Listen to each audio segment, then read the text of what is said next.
Hello नमस्कार मित्रों, कैसे हैं आप लोग। उम्मीद करता हूँ आप लोग अच्छे होंगे। मित्रों, क्या आप जानते हैं कि अंतिम संस्कार के लिए शव को ले जाते समय राम नाम सत्य है क्यों कहा जाता है?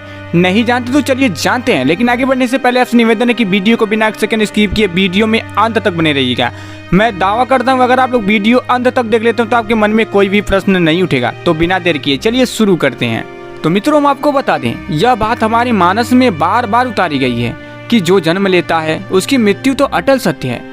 कुछ मृत्यु को लेकर स्वीकृति का भाव अपनाते हैं, कुछ उसके बारे में सोचना नहीं चाहते, तो कुछ उसके आने की कल्पना से भी भयभीत हो जाते हैं। जो भी हो, लेकिन जन्म लेने वाले की मृत्यु तो निश्चित है। जन्म लेने पर आनंद छा जाता है तो मृत्यु अस्वाद और दुखी लाती है। प्रत्येक संस्कृति और धर्म में मनुष्य की अंतिम क्रिया के अलग अलग विधान हैं। हिंदू धर्म के अनुसार किसी की मृत्यु के बाद जब मृत शरीर का दाह संस्कार कराने के लिए जब शमशान तक ले जाया जाता है तब अक्सर राम नाम सत्य है यह बोला जाता है। लेकिन यह क्यों और किस लिए बोला जाता है, आइए हम इसका शास्त्रीय प्रमाण ढूंढते हैं। देखिए मित्रों, हम किसी की अंतिम यात्रा में राम नाम सत्य ऐसा उच्चारण करते हैं। शव को शमशान ले जाते समय आप सभी ने सुना होगा कि लोग राम नाम सत्य का जाप करते हैं। लेकिन क्या इसका शास्त्र में कहीं वर्णन मिलता है? उत्तर है हाँ, हमारे शास्त्रों में इसका वर्णन मिलता है। मित्रों, रुद्रयामल तंत्र में एक श्लोक है, शिवे शिवे न संचारो भवत पेतस्य कस्यचित् अत सिद्धा पर्यतम राम नाम जपो वरम। यानी मृत व्यक्ति के शव में कोई प्रेत आत्मा का प्रवेश ना हो, इसलिए अग्नि देते समय राम नाम का उच्चारण करना चाहिए। और मित्रों, शव साधन करने के समय राम नाम नहीं लिया जाता है, क्योंकि इस नाम को सुनकर प्रेत, भूत, पिशाच, डाकिनी, शाकिनी, ब्रह्मराक्षस आदि भाग जाते हैं, निष्कृत योनि जीव भाग जाते हैं। इसी कारण से लोग शव को ले जाते समय अथवा दाह संस्कार करते समय राम नाम सत्य है ऐसा बोलते हैं। इसलिए विवाह आदि जैसे शुभ कार्यों में राम नाम सत्य है को अमंगल सूचक कहा जाता है। लेकिन वास्तव में राम नाम सदा सत्य एवं पवित्र है, इसमें कोई भी संदेह नहीं है। भगवान के नाम में जो कोई आक्षेप करेगा उसको अवश्य नरक की प्राप्ति होगी।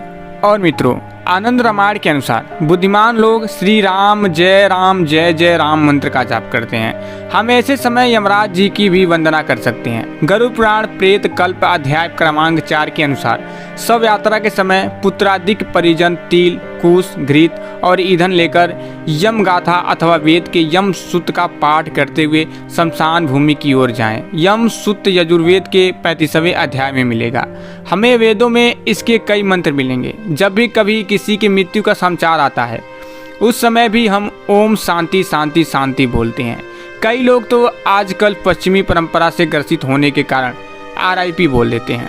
हमारे वेदों मंत्रों में ही वर्णन है कि मृत्यु का समाचार सुनने के पश्चात क्या बोलें। यजुर्वेद 40.14 के अनुसार, यानी अध्याय 14 क्रमांक 14 के अनुसार, समय गमन करता हुआ प्राण वायु अमृत रूप वायु को प्राप्त होता है। यह देह अग्नि में हूत होकर भस्म रूप हो जाता है। तो इसलिए सनातनी किसी की मृत्यु की खबर सुनकर ओम शांति शांति शांति बोलते हैं। वेद मंत्र बोलना सबके बस की बात नहीं है, इसलिए राम नाम सत्य है बोलना अधिकतर श्रेयस्कर होता है, क्योंकि राम तो सत्य स्वरूप है, मर्यादा पुरुषोत्तम देवता ही हैं। उनके नाम से बढ़कर और क्या हो सकता है। उनके उच्चारण मात्र से ही हम भव सागर तर जाते हैं। तो मृत शरीर के दुर्गुणों को निरस्त करने के लिए राम नाम ही एकमात्र साधन है। उसका जाप हमें तो क्या, समस्त वातावरण उसके पवित्र हो जाते हैं। चलिए मित्रों, हम दूसरा कारण भी बता देते हैं जो कि सच्ची घटना पर आधारित है। गोस्वामी तुलसीदास जी हमेशा प्रभु श्री राम की भक्ति में लीन रहते थे।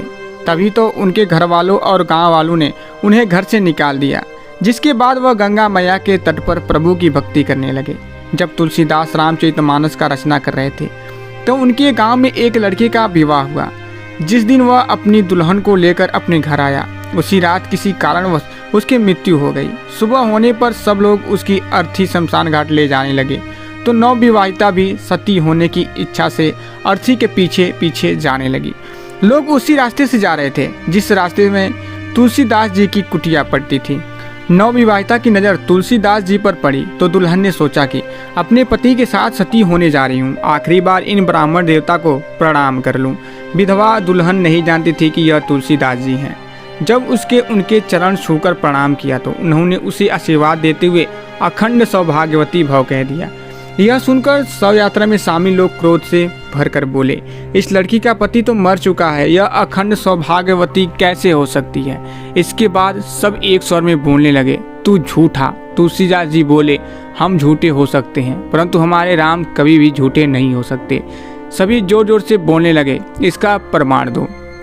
तुलसीदास जी ने अर्थी को नीचे रखवाया और उस मृत युवक के पास जाकर उसके कान में कहा, राम नाम सत्य है। युवक हिलने लगा। दूसरी बार पुनः तुलसीदास जी ने उसके कान में कहा, राम नाम सत्य है। युवक के शरीर में कुछ चेतना आई। तुलसीदास जी ने जब तीसरी बार उसके कान में राम नाम सत्य कहा तो वह अर्थी से उठकर बाहर आ गया। सभी को बहुत आश्चर्य हुआ कि कोई मृत कैसे जीवित हो सकता है। सब तुलसीदास जी के चरणों में प्रणाम करके क्षमा याचना करने लगे। गोस्वामी तुलसीदास जी कहने लगे, अगर आप लोग इस रास्ते से नहीं गुजरते तो मेरे राम के नाम को सत्य होने का प्रमाण कैसे मिलता। यह तो उस राम की लीला है, राम से बड़ा राम का नाम। उसी दिन से यह परंपरा शुरू हो गई, श्री राम नाम सत्य है। और मित्रों, हिंदू धर्म के अनुसार शव यात्रा के दौरान राम नाम सत्य है जरूर कहा जाता है। इसके पीछे का कारण महाभारत के प्रमुख किरदार और पांडवों में सबसे बड़े धर्मराज युधिष्ठिर ने एक श्लोक में बताया था। चलिए वो श्लोक जानते हैं। मित्रों, अहन्य हनि भूतानि गच्छतानि यममम दिरम शेषाभिमुति मच्छति किमासर मत परम। और मित्रों, दरअसल युधिष्ठिर जी कहते हैं कि जब हम शव को शमशान घाट ले जाते हैं तब तो हम राम का नाम लेते हैं, लेकिन जब अंतिम संस्कार के बाद घर लौटते हैं तो राम नाम को भूलकर मोह माया और मृतक की संपत्ति में लिप्त हो जाते हैं। वही शव यात्रा ले जाते समय एक इंसान वो होता है जो अपना जीवन पूरा करके सबको अलविदा कह रहा होता है, वहीं दूसरी ओर ऐसे इंसान होते हैं जो जीवन जी रहे होते हैं। ऐसे में जीवन के दौरान हासिल करने वाली हर एक चीज यहीं छूट जाती है और आखिरी में जो बचता है वो केवल राम नाम का है। तो इसलिए हम शव को ले जाते समय राम नाम सत्य कहते हैं। तो मित्रों, अगर आप लोग वीडियो यहाँ तक देख रहे हैं तो कमेंट बॉक्स में जय श्री राम और साथ ही चैनल को सब्सक्राइब जरूर कर लीजिएगा, जिससे आपके सारे कष्ट दूर हो जाएंगे। और हाँ, अपने दोस्तों के साथ शेयर करना मत भूलिएगा। तो फिर मिलेंगे। जय श्री कृष्ण, राधे राधे।